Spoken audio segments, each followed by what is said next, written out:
রূপপুর পারমাণবিক বিদ্যুৎ কেন্দ্রের আসল স্বপ্নদ্রষ্টাকে অনেকেই মনে রাখেনি। তিনি doctor M A Wazed Miah. Sheikh হাসিনার স্বামী পরিচয়ের বাইরেও ওয়াজেদ মিয়ার আলাদা পরিচয় ছিল। ভদ্রলোক ছিলেন দেশের সবচাইতে নামকরা পরমাণু বিজ্ঞানী। যে পারমাণবিক বিদ্যুৎ প্রকল্প এখন দেশের বাস্তবতা, সেটা তার হাত ধরেই শুরু হয়েছিল। 1997 সালে রূপপুর পারমাণবিক বিদ্যুৎ প্রকল্প পুনঃবাস্তবায়নের উদ্যোগ নিয়েছিলেন ওয়াজেদ মিয়া। অনেক বছর আগে হাজার হাজার মেগাওয়াট বিদ্যুৎ উৎপাদনের চিন্তা করাটাই যেখানে অকল্পনীয় ছিল, সেখানে তার সাহসে ভর করে পারমাণবিক বিদ্যুতের কাজটা পুনরায় শুরু করা সম্ভব হয়েছিল। বাংলাদেশ পরমাণু শক্তি কমিশনের চেয়ারম্যান হিসেবে তিনি যে অবদান রেখে গেছেন তা অবিস্মরণীয়। দেশে পারমাণবিক শক্তি ব্যবহারের উদ্যোগের শুরুটা 1961 সালে। রূপপুরে জমি অধিগ্রহণের কয়েক বছর পর প্রকল্পটি বাতিল করে দেয় তৎকালীন পাকিস্তান সরকার। এদিকে স্নাতকোত্তর শেষ করে 1963 সালের 9 এপ্রিল ওয়াজেদ মিয়া তৎকালীন পাকিস্তান আণবিক শক্তি কমিশনে যোগ দেন।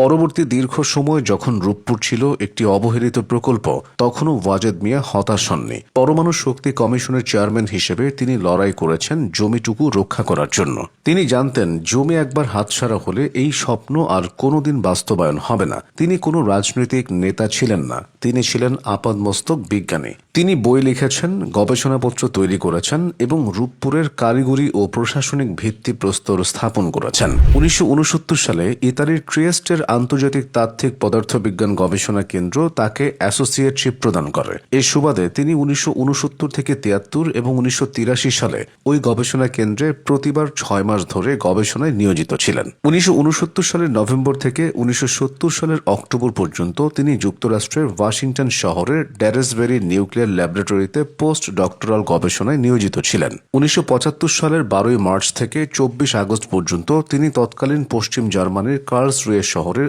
আণবিক গবেষণা কেন্দ্রে আণবিক রিয়্যাক্টর বিজ্ঞানে উচ্চতর প্রশিক্ষণ লাভ করেন। 1975 সালের 1 অক্টোবর থেকে 1982 সালের ফেব্রুয়ারি পর্যন্ত তিনি ভারতের আণবিক শক্তি কমিশনের দিল্লি ল্যাবরেটরিতে গবেষণায় নিয়োজিত ছিলেন। এ বিষয়ে ওয়াজেদ মিয়ার যোগ্যতা ছিল প্রশ্নাতীত। 1972 ও 73 সালে তিনি পরপর 2 বার বাংলাদেশ আণবিক শক্তি বিজ্ঞানী সংঘের সাধারণ সম্পাদক নির্বাচিত হন। 1983, 1984 ও 1985 সালে তিনি পরপর 3 বার ওই বিজ্ঞানী সংঘের সভাপতি নির্বাচিত হন। 1985 থেকে 1988 সাল পর্যন্ত 4 বছর তিনি বাংলাদেশ পদার্থবিজ্ঞান সমিতির সাধারণ সম্পাদক ছিলেন। তিনি 1997 ও 98 সালে 2 বছর মেয়াদের জন্য ওই বিজ্ঞান সমিতির সভাপতি নির্বাচিত হন। আর এসব পদে নির্বাচিত হয়েছিলেন শুধু তার যোগ্যতার নিরিখেই। 1991 থেকে 92 সালে তিনি বাংলাদেশ আণবিক শক্তি বিজ্ঞানী সংঘেরও সভাপতি নির্বাচিত হন।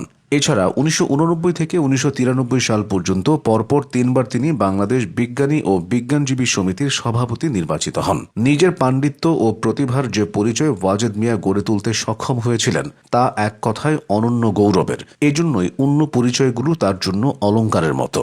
যেসব কথা তিনি প্রচার করতে চাননি, তার প্রয়োজনও বোধ করেননি। বেঁচে থাকতে মানুষ ওয়াজেদ মিয়া সম্পর্কে যতটা জানতেন, পরে জেনেছে তার চেয়ে অনেক বেশি। 2009 সালের 9 মে এই বিজ্ঞানীর জীবনাবসান ঘটে। রূপপুর পারমাণবিক বিদ্যুৎ প্রকল্প এখন আর কল্পনা নয়, পুরোটাই বাস্তব। 2013 সালের অক্টোবরে এই পারমাণবিক বিদ্যুৎ প্রকল্পের ভিত্তি স্থাপনকালে শেখ হাসিনা বলেছিলেন, এই প্রকল্প বাস্তবায়িত হলে পূরণ হবে জাতির জনক বঙ্গবন্ধুর স্বপ্ন, সফল হবে বিশিষ্ট পরমাণু বিজ্ঞানী ডক্টর এম এ ওয়াজেদ মিয়ার আমরণ প্রচেষ্টা এবং সুফল ভোগ করবে সারা দেশের মানুষ।